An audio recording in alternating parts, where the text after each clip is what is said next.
So here's what we learned about Alphonso Davies. We were told he was on a minutes restriction last week, and he played that minutes restriction.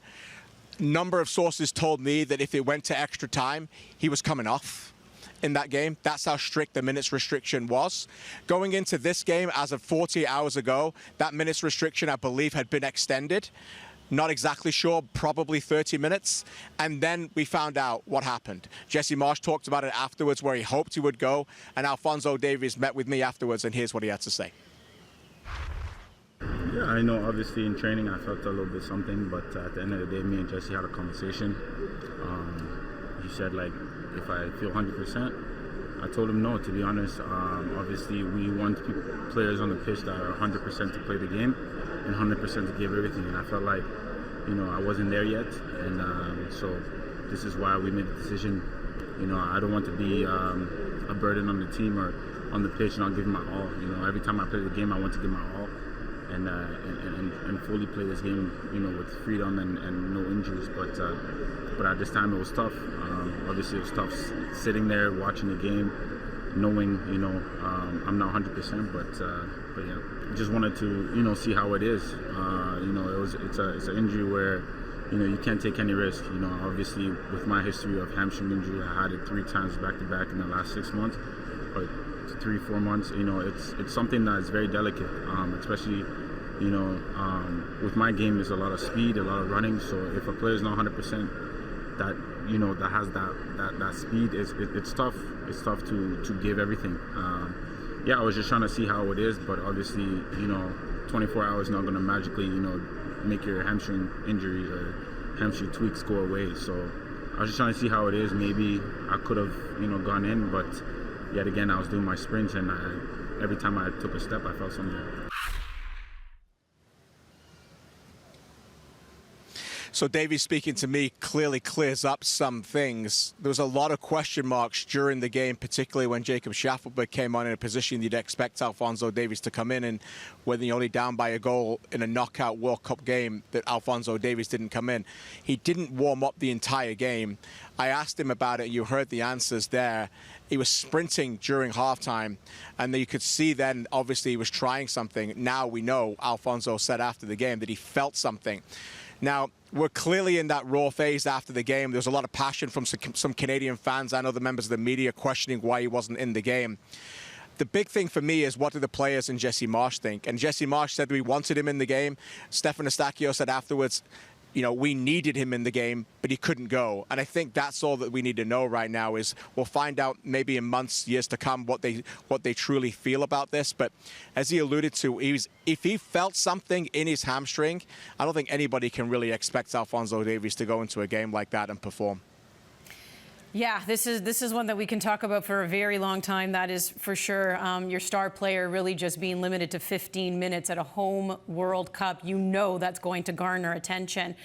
Well, as the road comes to an end here for the Canadians at the World Cup, KJ, when you reflect on the ride for you, how would you put it into words? It's been really special to cover this team, throughout this time. It's only been just over 3 weeks. But for so many of us, it's felt like so much more and so much longer because of how many moments we've got in our minds to remember it by. And our brain will trick us because it's not used to taking in so many images of pictures, particularly around Canadian football, that last a lifetime. This has been a sport. This has been a federation that has been clamoring for moments like this. And this was beyond all of our wildest dreams to have this. The plan was always to do their best they could and get out the group. They went far further than that. It brought us to Houston, Texas, and a 5th game that was beyond anybody's comprehension at that point. So today, it still remains what if. And I think some fans are allowed to say that. It's almost the title of what this program has always been when you write a history book about what this is. What if they were able to do that? Today, you can ask again, what if they were able to go out there and do that? But that shows how far that we've come in the last 16, that Canadian fans in a World Cup were asking, what if? What if we were able to get that goal? So for me, that's tremendous progress. This is Our House presented by Samsung. We're going to get into the nitty-gritty now and talking Alphonso Davies. Just a little bit of a synopsis here. As you know, when you look back at even before the tournament started, he had gone on a podcast. He had said that we would most likely not see him during the group stage. He had reiterated he had to be very careful with his hamstring. 3 injuries in a row, which we also saw he once again said post-game here. Canada Soccer had that podcast pulled because they wanted to control the messaging a little bit here on Alphonso Davies. The decoy issue comes out and just plays 15 minutes over 5 games. We do not see him here against Morocco either.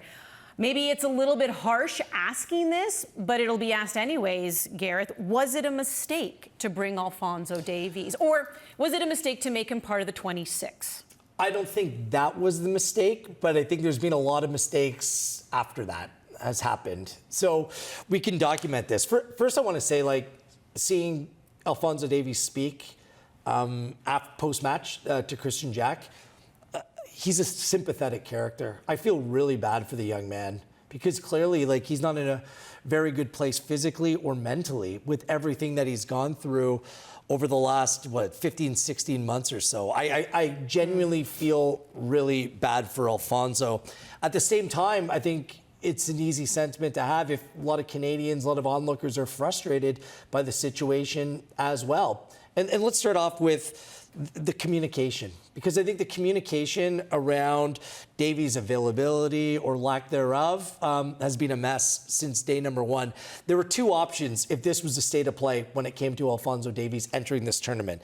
One, you name him to the team, which they did. You come out and say, look, he's our 26th player. We hope that he moves up on the depth chart. We hope that he's good to go. But at this point, he's going to be an X factor because we're looking out for his best interests. And we will let you know when he is ready to play. The problem is none of that was said. Optimism was built to the point where the head coach is saying he will play and that he wasn't going to play, that he was a decoy, that he ended up playing, and then he didn't end up playing. So a lot of it is circumstantial, but a lot of it could have been eased with the communication, understanding what that situation was all about. The other way they could have just done it was just not naming Alphonso Davies at all and just eliminating the distraction. They could have brought him along, kind of, you brought up this, like they did with Daniil Henry. So in 2022, if you remember, Daniil Henry ended up getting that knee injury, but they still brought him because they knew that he was such an inspirational teammate that they still found a way to bring him. And then I wondered if that was the case, you knew Alphonso Davies was injured, would you do that? Right. Yeah. But the original diagnosis was this was going to be a 4 to 6 week injury. And then he was conceivably going to be ready to go. We're 8 weeks and 3 days since that injury was originally suffered. And his scans reportedly, according to March, according to Davies, are clean. So there's something holding him back, whether it's psychological, whether it's fear of playing. I even noticed like his first couple touches in the South Africa game were very good on the ball. And then he looked really nervous to extend his legs and like full-on sprint. Opened it up. Yeah. Never opened it up. So he's battling, like, as an athlete, there's nothing worse than having a physical ailment, something that happened before, and then it gets into your head. Like, there's no worse situation like that. And a whole lot of pressure as well as on his shoulders. Mm-hmm. The fact, though, and this is where some people might be critical of Alphonso Davies. We're used to it in the sporting world that if you're dealing with a little something in the biggest games that you'll play in, a lot of people get it out. They go out there and they will not miss out on that opportunity. It's historic in this country because we're so used to it. Stanley Cup playoffs. Guys that are playing with like broken arms, like that's just the reality of it. There are players playing in this World Cup right now that are nowhere near 100% that are trying to give it a go, not only for their team, but for themselves to be part of that experience as well. This is where the lack of communication once again has opened up that door, that window of criticism towards Alphonso Davies. And Amy, right now the conversation isn't just where Alphonso stands on this in his mindset and mentality. Is what is Bayern Munich saying about this because of the past? What is Canada Soccer? What is their involvement? Who's actually making the decision makers We'll here? get to that in just a moment. That is a question. Take a peek at your script. You take all the notes. Okay, so you're saying that it wasn't, you don't have an issue, you don't think it was a mistake that they named him, you just think the messaging should have been better. Where's your take on that? Yeah, I just want to hit on a point that Wheels made, like whether you're a professional, you're playing for your country, you're never at 100%. You're always carrying a knock, and we know with the congested match fixture right now and like how many matches these guys are playing in their club season and then their national team and all these windows, nobody is ever at 100%. And it was clear in those 15 minutes where Alphonso Davies was inserted versus South Africa that he was not at 100%. I would argue that he was maybe at 70%. So I want to answer two things. So there's an ego thing that has to be managed here as well, right? This is your captain, and he wants to step in and to contribute as best as he can. Maybe he can't. Maybe they know the reality of the situation and where his health lies. So he's maybe having to be talked down or stood down, like in the Swiss match. It's played in Vancouver. That's where it all began before he was poached by Bayern Munich as a young Vancouver white-cap kid playing there, and clearly, like, a high ceiling, right, for this kid who was going to come out of Vancouver. So he has to be stood down by Jesse Marsch. He wants to participate, or so we're told. So maybe the same conversation's happening, and this is a guy who has a lot of pride, a lot of ego. He wants to contribute, but maybe, again, and we'll get into the Bayern Munich thing, that is what is preventing it. But I do think here that ultimately, like, Alphonso Davies wanted to participate, and he couldn't in the way that he wanted to. But the Daniil Henry argument, I think it's apples to oranges. Daniil Henry was a depth piece in a back line that was clearly maxed out. It's not the same argument. This is your captain. So even if he can't lend you 1 minute, which would be a harder pill to swallow than 15 that he got versus South Africa, I think at this point you have your captain around for his sake, for his mental health, to feel like he's contributing, but also for this team's sake. We saw Stephen Eustáquio step up, not wearing the armband because Alphonso Davies was on the pitch. He's this team's captain. And a co-captain, they have that leadership council. So I don't have a problem with him being included in that 26. It is not a wasted roster spot because he's your captain.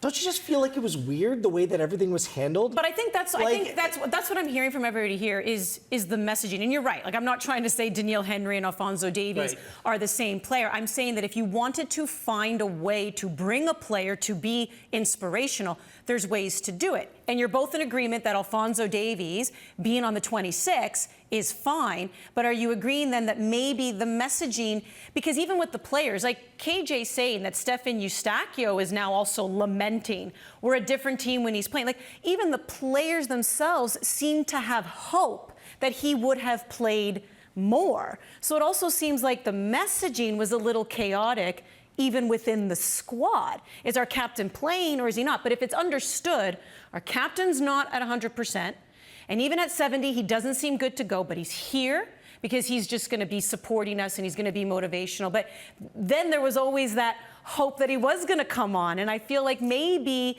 that's where things just kind of went off the rails a little bit with the messaging around Davies' participation. That was a misstep. Yeah. That's where Jesse Marsch got it wrong. Because to me, on the inside as a player, you saw a reticence from the players to speak plainly. And you talked about how sympathetic and engaging and the way that he can garner empathy from the fan base when Alphonso Davies steps up to a microphone. But we don't see it.